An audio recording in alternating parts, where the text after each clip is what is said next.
আসসালামু আলাইকুম বন্ধুরা, আশা করি আপনারা সবাই ভালো আছেন। ভারত পাকিস্তান যুদ্ধে কার কী ক্ষতি হলো সেই সম্পর্কে এই ভিডিওটিতে আলোচনা করব। যুক্তরাষ্ট্রের মধ্যস্থতায় থেমেছে ভারত পাকিস্তান যুদ্ধ, তবে যুদ্ধে ক্ষয়ক্ষতি হয়েছে দুই পক্ষেরই। পাকিস্তানি সংবাদ মাধ্যম জিও নিউজ ক্ষয়ক্ষতির হিসাব দিয়ে একটি বিশেষ প্রতিবেদন প্রকাশ করেছে, তবে দুই দেশের সরকারের পক্ষ থেকে আনুষ্ঠানিক কোনো হিসেব এখনও মিলেনি।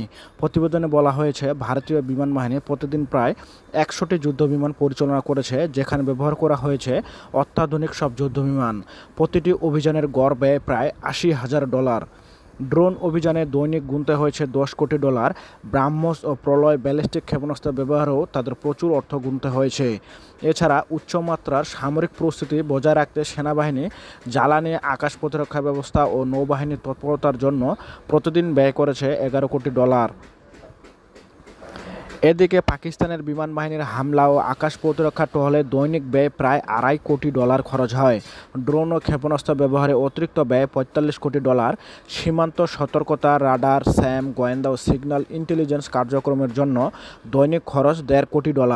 সাময়িক ব্যয় ছাড়াও পরোক্ষভাবে অর্থনৈতিক ক্ষতিগ্রস্ত হয়েছে দুই দেশের জিডিপি, মান কমেছে মুদ্রার, অস্থিরতা বেড়েছে আর্থিক বাজারে। এক সমীক্ষা বলছে, এই সামরিক সংঘাতে সম্মিলিতভাবে ভারত পাকিস্তানের সামরিক ও অর্থনৈতিক ব্যয় 4 সপ্তাহে দাঁড়িয়েছে $50,000 কোটি বেশি। 4 সপ্তাহ ধরে চলা সম্ভাব্য সামরিক সংঘাতে উভয় দেশের সম্মিলিত ক্ষতির পরিমাণ ছাড়িয়ে যেতে পারে $500 বিলিয়ন। ভারতের বিমান হামলার খরচ: ভারতীয় বিমান বাহিনী প্রতিদিন প্রায় 100টি বিমান অভিযান চালায়, যার মধ্যে রাফাল, মিরাজ, সুখোই 30, MKI ও তেজাসের মতো অত্যাধুনিক যুদ্ধবিমান রয়েছে। প্রতিটি অভিযানের আনুমানিক খরচ গড়ে $80,000। যদি দিনে 30 থেকে 40টি স্পাইস, 2000 স্ক্যাল্প ইজি আবার লেজার গাইডেড বোমা ব্যবহার করা হয়, তাহলে শুধু বিমান হামলার ব্যয় $বিলিয়ন ছাড়িয়ে যাওয়ার কথা। যদি ড্রোন ও ইলেকট্রনিক যুদ্ধের কথা বলি, তাহলে ভারত প্রতিদিন 30টি ড্রোন ব্যবহার করেছে, যার মধ্যে ছিল হ্যারপ, হিরন ও সার্চার ড্রোন। এছাড়া ISR প্রযুক্তি ব্যবহার করেছে তারা।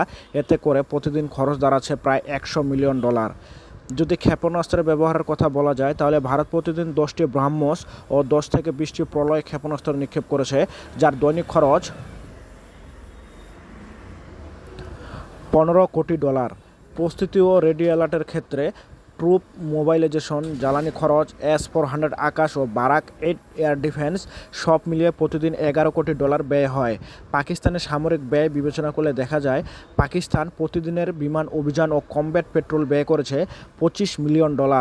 বারাক্তার ড্রোন ও রাত হাতব ক্ষেপণাস্ত্র ব্যবহারের বাবদ ব্যয় $45 কোটি এবং সেনা প্রস্তুতি, বর্ডার অ্যালার্টে প্রতিদিন $1.5 কোটি বাড়তি খরচ হয়েছে। অর্থনৈতিক প্রভাবের ফলে যদি বিশ্লেষণ করা যায়, তাহলে ভারতের জন্য সংঘাতের প্রভাব আরও ভয়াবহ। এতে তাদের জিডিপিতে $150 বিলিয়ন ক্ষতি হওয়ার সম্ভাবনা রয়েছে।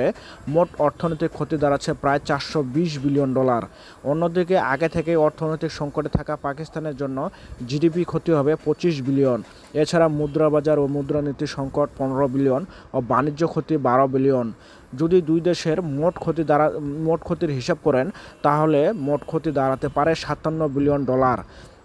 একবার চিন্তা করুন, দুই দেশের কয়েকদিনের যুদ্ধের মধ্যে যদি $57 বিলিয়ন, তাহলে বন্ধুরা একবার চিন্তা করুন, কয়েকদিনকার যুদ্ধের মধ্যে যদি ভারত ও পাকিস্তানের এই রকম ক্ষতির সম্মুখীন হয়, তাহলে টানা 1 মাস ধরে যদি যুদ্ধ চলমান থাকতো, তাহলে দেশ দুটির অর্থনৈতিক অবস্থা কী পর্যায়ে গিয়ে দাঁড়াতো। তবে ভারত ও পাকিস্তান দুই দেশের যুদ্ধ বন্ধের যে অঙ্গীকারবদ্ধ হয়েছে, সেটা খুবই যুগোপযোগী সিদ্ধান্ত ছিল দুই দেশের জন্য, দুই দেশের মানুষের জন্য। তো বন্ধুরা, ভিডিওটি আর লম্বা করব না, ভিডিওটি শেষ করব ছোট্ট একটা অনুরোধ দিয়ে। ভিডিওটি যদি ভালো লাগে তাহলে ভিডিওটিতে একটি লাইক দিন, আর এই ধরনের নিউজ পেতে চ্যানেলটি অবশ্যই সাবস্ক্রাইব করে পাশের বেল আইকনটি